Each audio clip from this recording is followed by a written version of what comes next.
इसके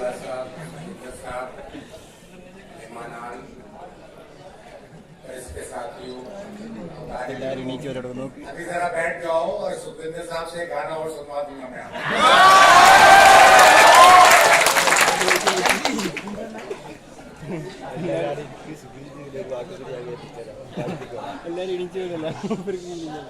रुक जाइए, थोड़ा सा 2 मिनट लेंगे क्योंकि इतने अच्छे प्रोग्राम के बाद मुझे ज्यादा कुछ नहीं कहना है सिवाय इसके कि मैं गुलजार साहब का, विशाल भारद्वाज साहब का और सुखविंदर साहब का अपनी तरफ से और अपने सारे साथियों की तरफ से, तालिब इल्मों की तरफ से तहे दिल से शुक्रिया अदा करता हूं।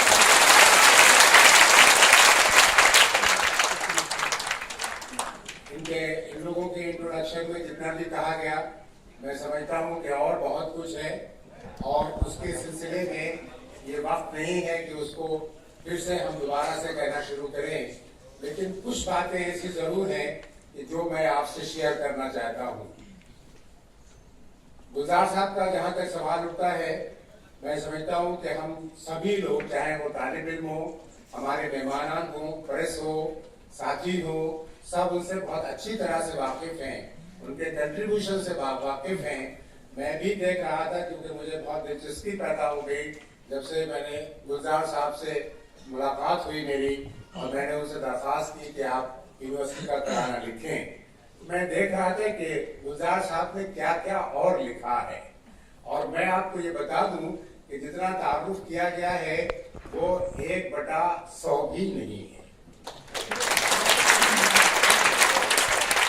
उनकी तसनीफात ऐसी हैं कि जिनको अगर आप पढ़ें तो आपको दिल होगा कि आप थीसिस लिखना शुरू कर दें उस पे, और मेरा मशवरा भी ये होगा कि आप कुछ ऐसे निकल कर नई बातों की तरफ जाएं कि जिसमें आपको रिसर्च करने का और मौका मिले। तो एक किताबें जो मैंने नोट की हैं उसमें से उनकी किताबों में खराशे हैं, कितना अच्छा लफ्ज है, किसी को ना लगे खुदा करे, खुशबू है, छैया है, और एक मीना कुमारी साहिबा के बारे में, पोएट्री के बारे में भी उन्होंने लिखा है और मैं समझता हूँ कि वो मीना कुमारी की याद फिर से ताजा कर देता है अगर आप उसको पढ़ना शुरू करें तो।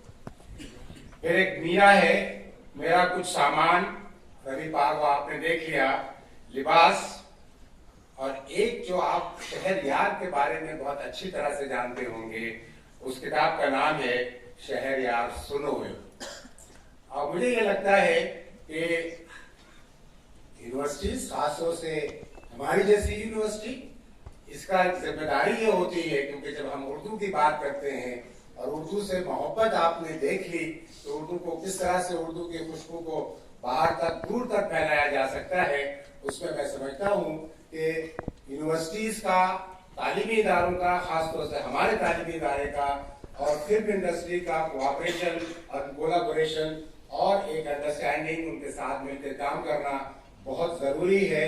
अब ये कौन सा शोबा शुरू करता है या शोबेदार शुरू करते हैं, ये उनके ऊपर मुनहसिर है। मैं समझता हूँ कि ये मास कम्युनिकेशन का भी टॉपिक है, मैं समझता हूँ कि उर्दू का भी टॉपिक है, मैं समझता हूँ कि centre for Urdu language literature के अंदर में भी आता है। तो बहुत से ऐसे मौके हो सकते हैं कि जिनको हम इसके जरिए एक तालमेल पैदा कर सकते हैं और उर्दू को जिंदा रखने में, मैं रिपीट करता हूं, मैंने शायद पहले भी कई बार कहा है कि उर्दू को जिंदा रखने में उर्दू को आम आदमी तक पहुंचाना बहुत जरूरी है। और आम आदमी तक कौन पहुंचा सकता है? आम आदमी तक यही लोग पहुंचा सकते हैं जिनके हम तहे दिल से फिर एक बार शुक्रिया अदा करते हैं। विशाल भारद्वाज साहब के बारे में बहुत कुछ मैं कहना नहीं चाहता, मगर दिल चाहता है, इतने हम्बल, नाइस आदमी, मिलनसार आदमी है। आप इनका काम देखिए तो ऐसा लगता है कि ये इस दुनिया से बहुत अलग की बात करते हैं और कितना खूबसूरत काम है। ये लैंग्वेज, अभी जो गाना, लेटेस्ट गाना है, मैं अपने साथी मिश्रा साहब का शुक्रगुजार खास तौर से हूँ क्योंकि मुझे फिल्म देखने का मौका तो मिलता नहीं, मैं अगर पिक्चर हॉल चला जाऊंगा तो तस्वीरें छप जाएंगी अखबार में। हाँ, बहुत दिलचस्प बात है। कल रात एक बच्चे का फोन आया, कहने लगे मैं आपका तालिब इल्म बोल रहा हूँ। तो मैंने कहा कल बात करेंगे, आज जरा मैं बिजी हूँ। कहने लगे नहीं, अभी बात करते हैं इस पर। तो मैंने कहा कोई खास बात होगी, मैं जरूर करता हूँ। तो उन्होंने कहा कि साहब क्या हमें इस फंक्शन में आने की इजाजत नहीं है? मुझे बड़ा ताज्जुब हुआ कि ये फंक्शन ही आप लोगों के लिए है, तो इजाजत तो हमको लेनी चाहिए कि हमको आना चाहिए।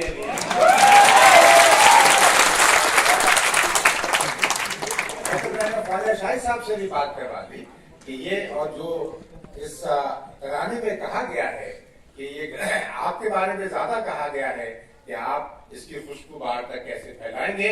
और मैं समझता हूँ कि जो हमारी ख्वाहिशात हैं, जो हमने शायद हमारी ख्वाहिशात की अच्छी तर्जुमानी गुलजार साहब के जरिए हुई है, उसको आप आगे बढ़ाएंगे इंशाल्लाह। तो जो अभी हाल में मैंने फिल्म कई पार्ट्स में देखी, एक बार थोड़ी सी देख ली, फिर थोड़ा सा वक्त मिला तो देख ली। मिश्रा साहब ने मुझे DVD दे दिया था हैदर का, तो वो मैं अपने साथ रखता था, कभी यहाँ देख ली, कभी दिल्ली में देख ली। तो फिर बिस्मिल के वक्त गाना सुना मैंने, तो मुझे ये लगा कि इसमें काफी पश्तो भी है और कश्मीरी भी है। Is it? हाँ, तो देखिए कितना कॉम्बिनेशन है लैंग्वेजेस को साथ में मिला के, और इतना खूबसूरत गाना है कि वो आज भी हर बच्चा गुनगुनाता है और इंशाअल्लाह गुनगुनाता रहेगा।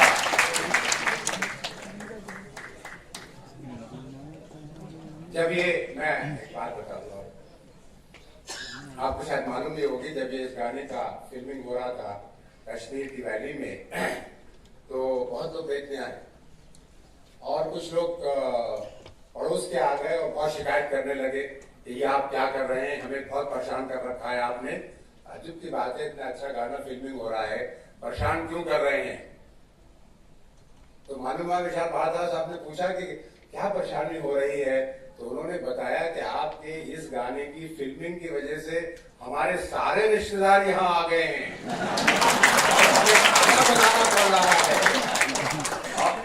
तो ये वहाँ की जो लेडीज हैं उनको बड़ी शिकायत थी कि उन्होंने इतने मेहमानों को बुलाया, खाना उनको बनाना पड़ रहा है, वो देख रहे हैं।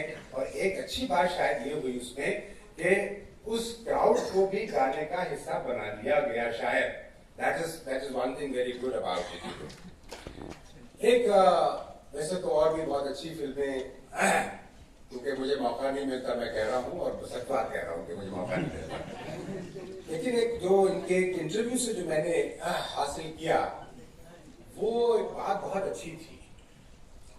जब आप कहानी सुनाते हैं तो जो कहानी सुनाता है वो अपने एक अंदाज उसका होता है, उसके जहन में कुछ होता है, लेकिन जो कहानी सुनता है वो भी कुछ कंस्ट्रक्ट करता रहता है कि आगे क्या होगा, वो भी कुछ कंस्ट्रक्ट करता रहता है तो आगे होगा।